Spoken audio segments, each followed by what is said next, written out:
Share the gospel of, okay, Lucas 15. Hindi, meron ano to eh. Okay, bibigay ko na lang po yung verse. Hindi po yata na ano rito, na-save yung verse na yung nilagay ko. May verse to sa pagitan.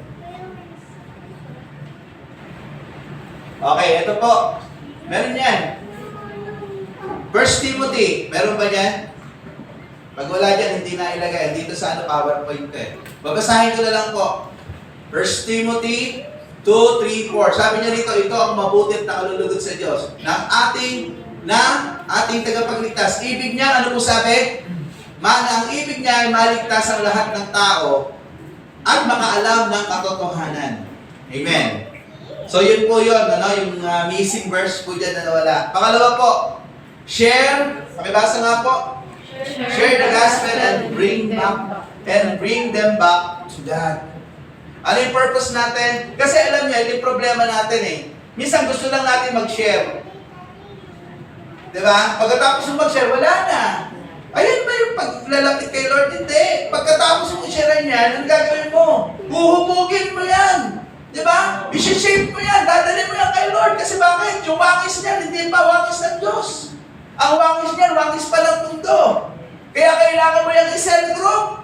Kaya kailangan mo yung palaguin. Kasi bakit? The moment na siya ay nag-aaral, unti-unti tinitrim siya ni Lord. Kasi bakit? Kasi ang pag-trim ni Lord yung kanyang salita. Nakikita ng tao ang buhay niya sa harapan ng Diyos na ganito pala ako sama, pero tinanggap ako ni Lord. Kaya pag ikaw, sinel group mo yan, ulitin ko, hindi lang pagsishare. Subukan niyo yung bata, pagkapanganak, iwan niyo sa daan. Buhay pa ba yan? Ano mangyayari sa bata? Mamatay yan. Kasi dependent pa yan. Sanggol pa yan, wala pa yung muwang. Ganon din po sa pinapanganak na muli. Yung mga natumangga, pinanganak na muli, pero sanggol pa lang yan.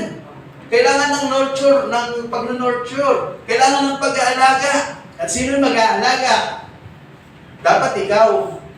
Alam nyo, ang nangyayari kasi, tignan nyo, ilan na ba yung mga na-share ko? Dami. Nung pinasa ko sa inyo, kumusta na?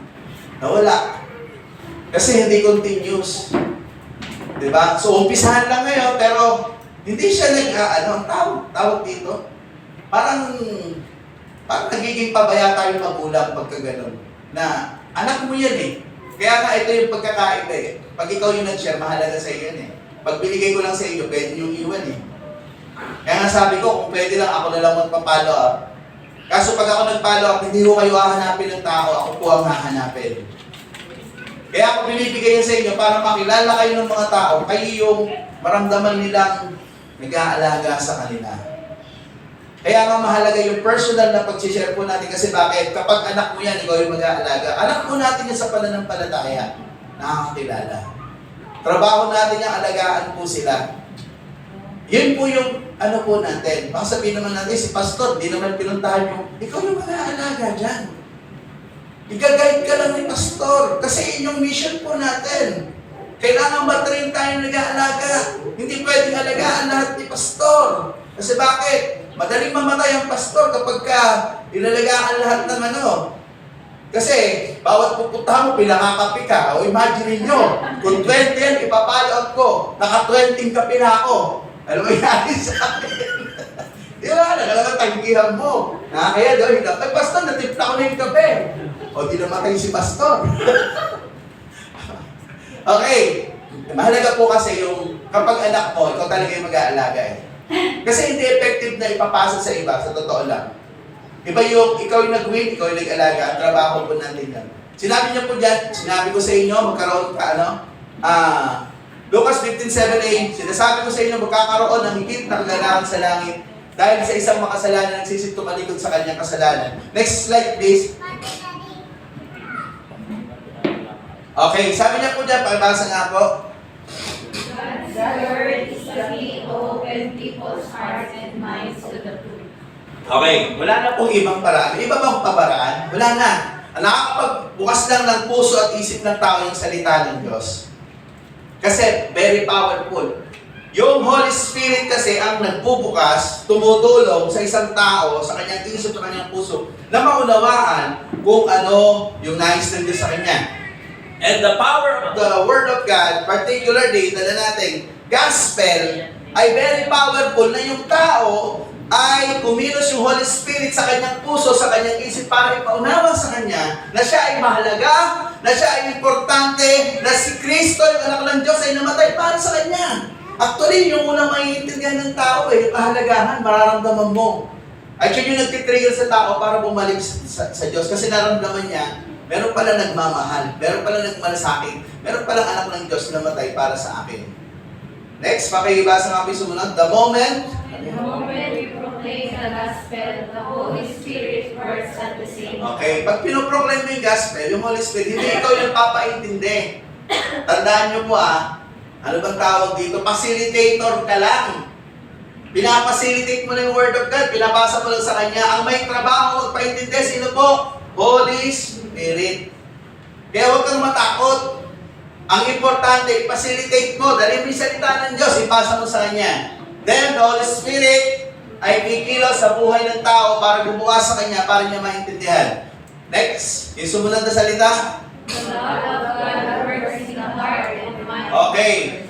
So, the moment na sinyan natin gospel, yung Holy Spirit nag-work, okay, yung pag-ibig ng Diyos ay nailalagay ng Holy Spirit sa puso ng isang tao. Ano pa? The power of God's Word will lead people to repent and return to God. Hindi tayo, kung hindi yung kapangyarihan ng salita ng Diyos sa pagkilos ng banal na Espiritu. Next slide, please. Okay, wala. Hindi talaga na ano yung ano. Hindi na safe, ma. Okay, meron pa pala. Pangatlo, the power of God will lead people to repent and return to God. Hanggang dyan lang ba? Okay, sige, babasahin ko na lang po dito. Ito pong verse sa 1 John, hindi po pala naisama. 1 John Wala na? chapter 4, verse 9 to 10. Dito po tayo magtatapos. Ano pong sabi po dyan? Wala po pala doon. Babasahin ko na lang po dito. Tagalog version, inihayag ng Diyos ang kanyang pag-ibig sa atin nang isugo niya sa mundo ang kanyang kaisa-isang anak upang magkaroon tayo ng buhay sa pamamagitan niya. Verse 10. Ito ang pag-ibig, hindi sa inibig. Ilang taon mo na silang kasama? Matagal na. Kung pamilya mo yan, buong taon kasama mo yan. Ang tanong, pinahagi mo na ba sa kanya yung salita ng Diyos? Ikinuwento mo na ba yung kasaysayan ni Jesus? Ano yung kanyang ginawa? Kung hindi pa, ito po yung trabaho natin na kailangan natin ipaalam. Kailangan lang may love and compassion para magawa po natin bagay na ito. Nawa, ang buhay natin, kung natin ubusin sa mundo, gamitin natin ito sa kung ano ang disenyo ng Panginoon. Gamitin natin sa purpose and plan of God.